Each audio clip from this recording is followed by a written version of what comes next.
Hello, Facebook. How is everyone today? We're in Northampton, broadcasting from Keller Williams Realty. This is Assistant Chief of the Northampton Fire Department, John Davine. We're here today to discuss fire safety, certificate of compliance, and smoke detectors.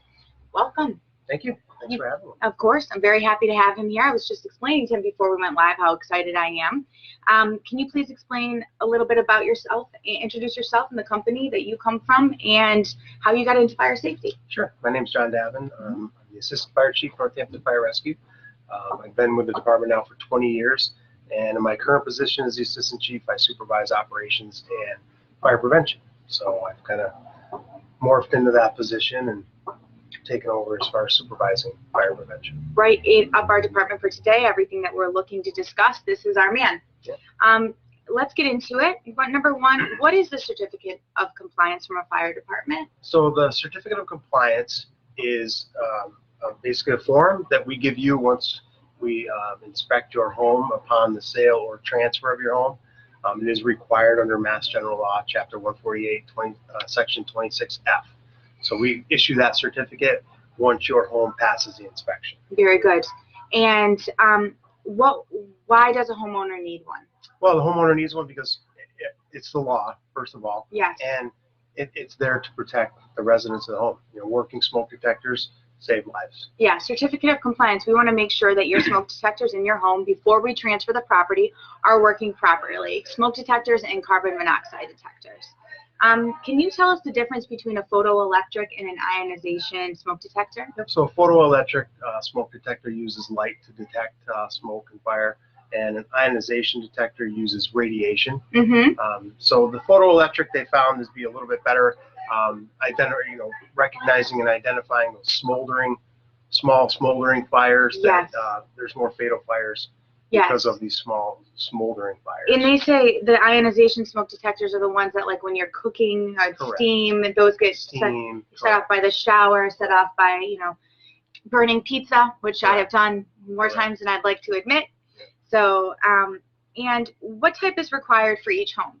So, we want to, if your home was built before 1975, photoelectric detectors are the requirement, along with, to abide by Nicole's Law, the carbon monoxide detectors also on every floor, livable floor. Very good. And where in the home are they required? So we like to see them, at the bottom of the stairs, top of the stairway. Your carbon monoxide detectors need to be within 10 feet of any bedrooms. Mm-hmm. So that's important. Carbon monoxide detectors are only required on habitable floors. So if you're attic, you don't need a carbon monoxide detector or a smoke detector in your attic. If you just have a normal basement, the washer and dryer down there, you don't spend any significant amount of time down there, you don't need a carbon monoxide detector down there. But if you did have a finished basement, or you have a pool table down there or a bar, and we in the fire department can say, I think you spend more time than the average person in your basement, we would like to see you put up carbon monoxide detector. Yeah, and to expand, carbon monoxide detectors are in homes because things like gas dryers, anything using fuel, burns fossil fuel, is required. So if you are in a home or say a condominium and you have electric heat, and there's no, you're not burning oil, you're not burning gas, it's not a requirement for you. But if you have an attached garage, yes, it is. So it can get tricky. Yes. So if you have questions, please ask. Yeah, absolutely. And because anything that's burning fossil fuel is emitting carbon monoxide. Correct. So that's where that comes from. Somebody at home asked us, how many fire extinguishers do you need in a home? You aren't required by law to have any fire extinguishers in your home. It's a good idea, but you're not required. Yes, I didn't think it was a requirement. Put them in the kitchen. Hi, Kimberly. Then when making an appointment with a local fire department, what facts should a homeowner know about their home? So they should know when their home was built, at least a good guess. Know kind of the layout, where your detectors are located now. It's a good idea to maybe pull a couple of them down, check the date. All right, when you take them down and you look at the back of the detector, there should be a date there. They can't be any older than 10 years old. Yes. If they're 9 years old, 8 years old, we suggest you replace them. Yes, and it's also said that if there is no date, then they are older than 10 years. Yes, yes, So they are. you need to be looking for a date that's on the back, like you said, pull them down and look at them. And then, that's how somebody can figure out the age. The other thing that comes up is change your clocks, change your batteries. Yes. People, that's the best way to know, like, people ask, are my batteries old? People say, daylight savings, when you're changing your clock, change the batteries in your smoke detectors. Absolutely. That's the easiest way. We preach that. You do it twice a year. It just ensures that you have a good battery. And we see it all the time. People, their detector will go off because they have a dead battery. It's beeping. It always starts to beep in the middle of the night when you're trying to sleep. It never beeps during the day. They take it down and they forget to put it back up. So, to eliminate that, if you take it down when you change your clocks, put the new battery in, put it back up. And it's beeping because the batteries are old, is that correct? It's beeping because the batteries are going dead. Okay, correct. Very good. That's good to know. And, could you touch a little bit about the law that was passed in 1975? Was it 1975 or when, was it 2 years ago that said if a house was built after 1975?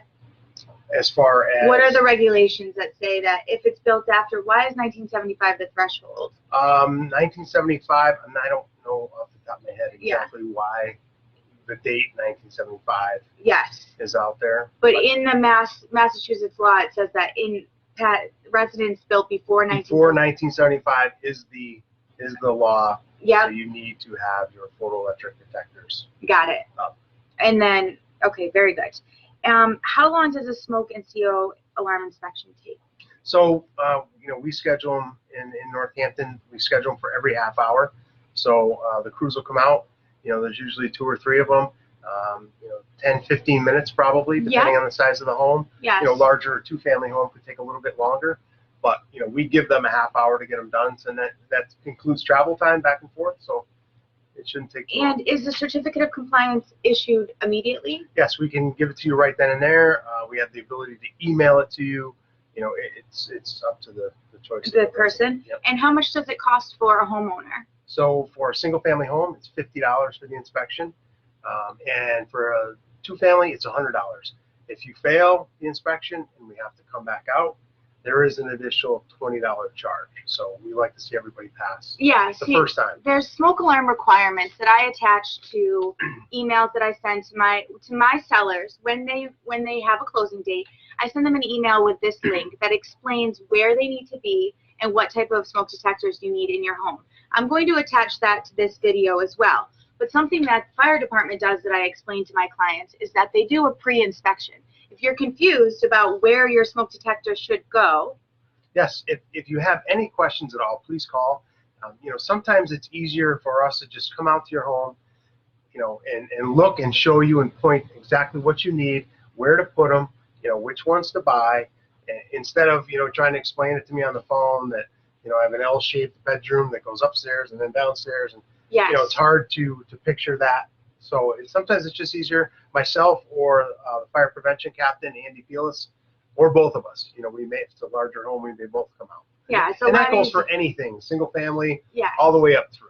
It's a lot easier to just have them there versus when you fail, you have to pay another additional $20 to have them come back out. Correct. We've wasted their time, we've wasted our time, versus just having an appointment where you can say, could you please just show me where these need to go and what type do I need? Yep. So we want you to pass the first time. Absolutely. Because it's important. If you are, the certificate of compliance is important for you to have your sale. You don't want any hiccups in that timeline. Correct. And don't wait till the last minute. Yes, definitely not. Don't call us and say you're closing tomorrow at noon, and expect us to be out there that day. Home sellers out there, when you know your closing date, when you get your closing date, please then make an appointment for the fire department to come out and issue your certificate of compliance. Yeah. And if you do fail, that it gives you plenty of time to remedy the situation and absolutely before you close. Yeah. Well, it's been a pleasure having you here today. Yes, thank you very much. How can the public get in touch with the fire department or you if they need or have questions? So if you have questions, you can call the main office at 587-1081. We also, if you want to schedule an inspection, you can do it online. You can go to the City of Northampton website, click on the fire department, and on the left-hand side in the menu, you can see schedule inspections. You get to you can pick your date, pick your time as long as it's open. Wow. You know, and if that's, you know, if you're not that savvy with the internet, you can also call that 587-1081 and speak to our administrative assistant. She can help you. Yeah, she's great. I'm Fallon Saldo, broadcasting from Keller Williams. You can contact me, 413-923-4024. With anyone that wants to sell a home or buy a home, please contact me.